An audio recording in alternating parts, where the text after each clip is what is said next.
Good afternoon. My name is Dr. Goligher. I'm with the University of Toronto, and I've been invited to present on ventilator-induced lung injury and patient self-inflicted lung injury. And I want to specifically focus on the question volume versus pressure. These are my disclosures. I receive equipment for research from TIDPAL and equipment and personal fees from Goligher. So I want to make the case for a couple of points with respect to lung protective ventilation, VILI and SILI. And the first point is that the target for lung protection should be pressure, not volume.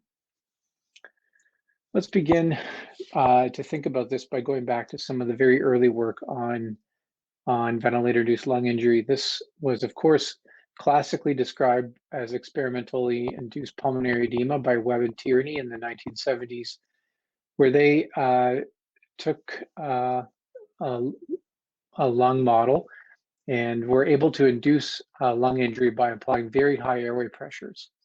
And notably, the swings in airway, the degree of lung injury was attenuated if you maintain some level of positive end expiratory pressure, and if you substantially reduce the airway pressures.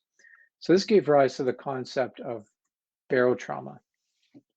But pretty quickly, we realized that it wasn't necessarily the pressure per se, but rather the degree to which the lung was stretched by the pressure, the volume, that ought to be the focus of lung protection. This transitioned us from the concept of primarily focusing on avoiding barotrauma to avoiding volutrauma. And one of the key studies in this paradigm shift was published by Dreyfus and colleagues. So they conducted another experimental model of experimental pulmonary edema or ventilator-induced lung injury. And they applied three different conditions: a high airway pressure, high tidal volume condition, a low airway pressure, high tidal volume condition, and then a high airway pressure, low tidal volume condition, three different conditions. So the first condition was achieved simply by applying high airway pressures and resulting in high positive airway pressures, resulting in high tidal volumes. The second condition was achieved by a negative pressure application so that the airway pressure was low, but the tidal volume was still high. And in the third condition, they achieved it by applying bands to the chest of the animal model so that the pressure was high, but the tidal volume was low. So these are three different conditions looking at variations in airway pressure and tidal volume. And what they showed was that when tidal volume is high, regardless of whether airway pressure is low or high, you have substantial lung injury. And you can see here they measured three different markers of lung injury: extravascular lung water, draw lung weight, and albumin space, which is a measure of microvascular permeability. And you can see high levels of injury with both the high tidal volume conditions, irrespective of whether airway pressure was high or low. But when tidal volume was low, even if airway pressure was high, there's still there's much less injury. So the degree of injury seemed to be correlated to the volume rather than the pressure. And so this moved us from focusing on barotrauma to talking about volutrauma. And of course, the focus on tidal volume was further substantiated by the subsequent publication of a number of lung protective trials, including the ARDSNet trial, which demonstrated a significant mortality benefit with a reduction in tidal volume. And so the tidal volume limitation became the focus of lung protective strategies in the subsequent period of time, and is, of course, strongly and appropriately recommended in clinical practice guidelines. But here's the thing: volutrauma really prevents lung injury. We can avoid lung injury by reducing volutrauma, but at the alveolar level, volutrauma is really an issue of stress and strain. It's how much you're actually stretching the lung parenchyma. And within the lung, the way that you detect differences in strain is actually by the pressure that results from a given inflation, not by the volume inflated per se.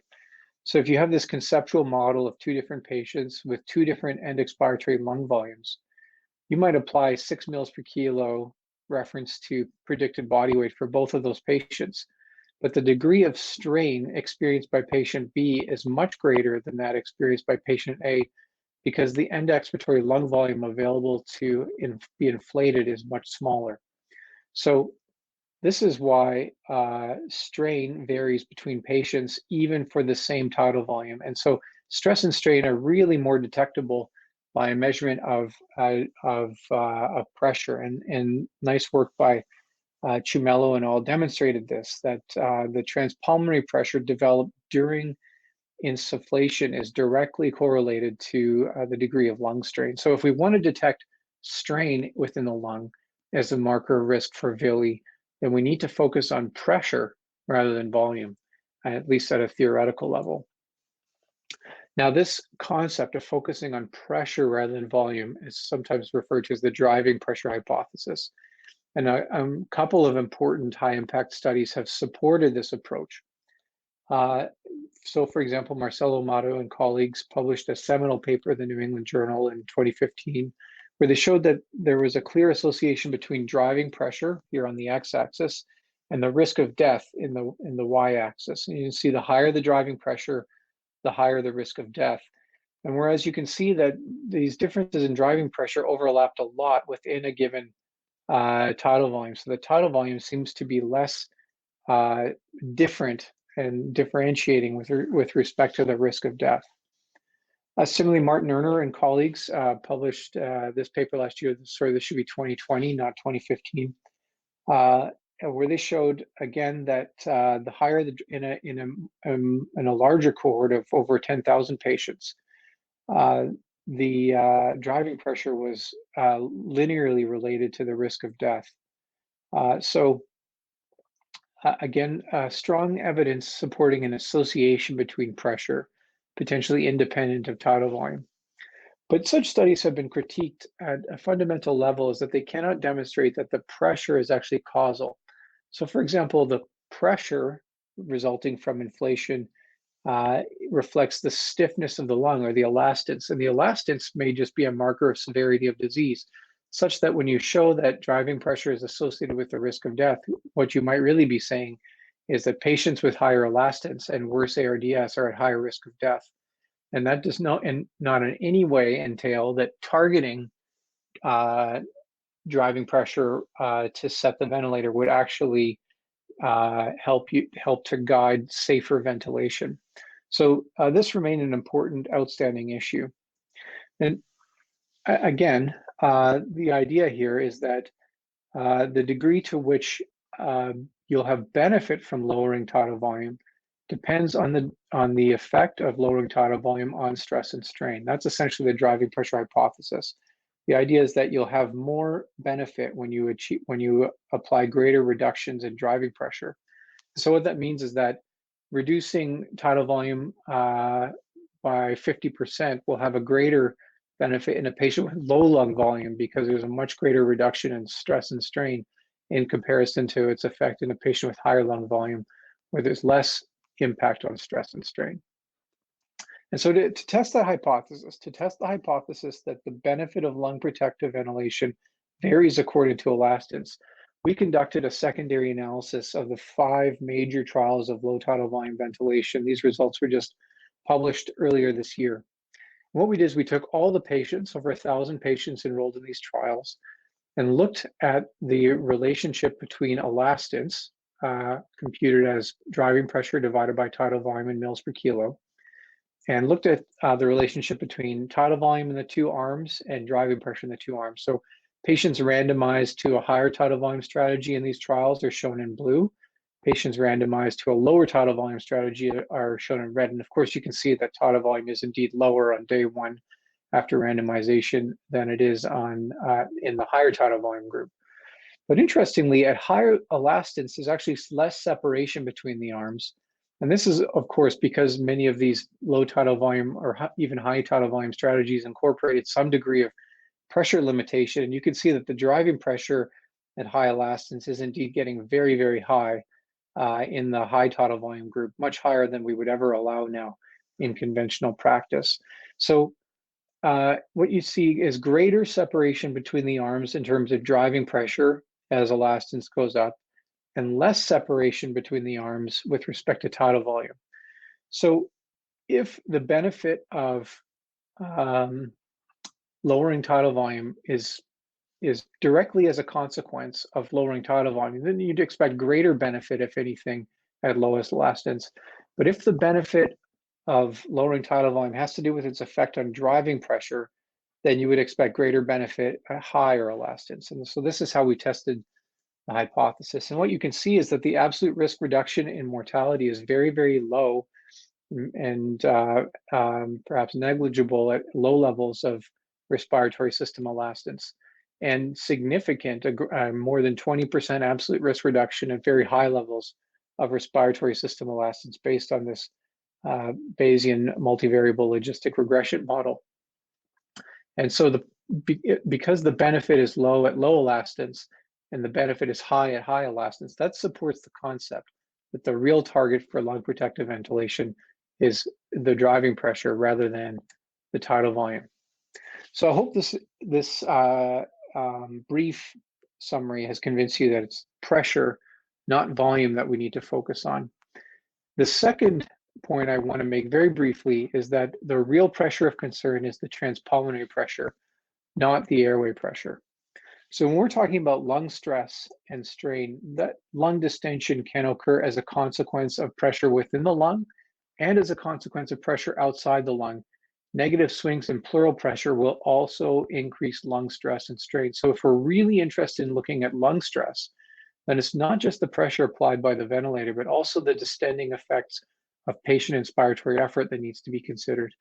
And so you can see, for example, here in these tracings, large negative swings in esophageal pressure representing negative swings in pleural pressure, and the computed transpulmonary pressure here, the degree of lung stress is over 30 centimeters of water, much higher than what would be suggested by looking at the airway pressure. And this emphasizes that spontaneous breathing and monitoring spontaneous breathing is an important component of a lung protective approach, because it's not just the airway pressure that applies stress to the lung, it's also the pleural pressure, and hence the real target of interest is the transpulmonary pressure. And in fact, this is really what Dreyfus and colleagues showed in their classic paper in the 1980s. So the way that you'll recall that they generated the high tidal volume, low airway pressure state was by applying negative pressure to the lung by an apparatus applied to the chest. And you'll see that this particular group with low airway pressure, high tidal volume had as much, perhaps even more injury than the animals with high airway pressure, high tidal volume strategy, suggesting that a negative pressure applied to the lung is at least as injurious as a positive pressure applied within the lung.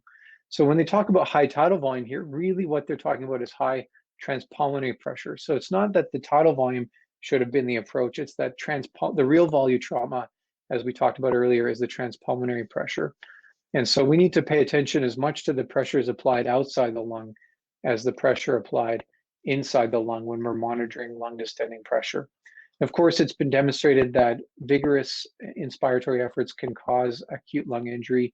This classic experiment from Ted Kolobow's group, where they injected the cisterna magna of sheep with acetylsalicylic acid and induced marked hyperventilation that led to significant lung injury as quantified by derangements in gas exchange and lung mechanics over a period of several hours.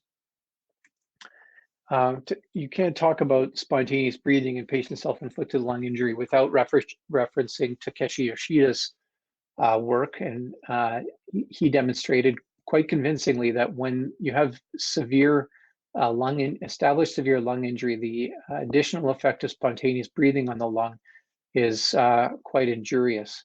So again, this is an important issue to bear in mind, particularly in the context of more severe lung injury, where it's clear that negative inspiratory efforts can actually contribute and exacerbate lung injury. There's in fact recent evidence from the clinical setting to suggest that inspiratory effort can contribute to exacerbation of respiratory failure.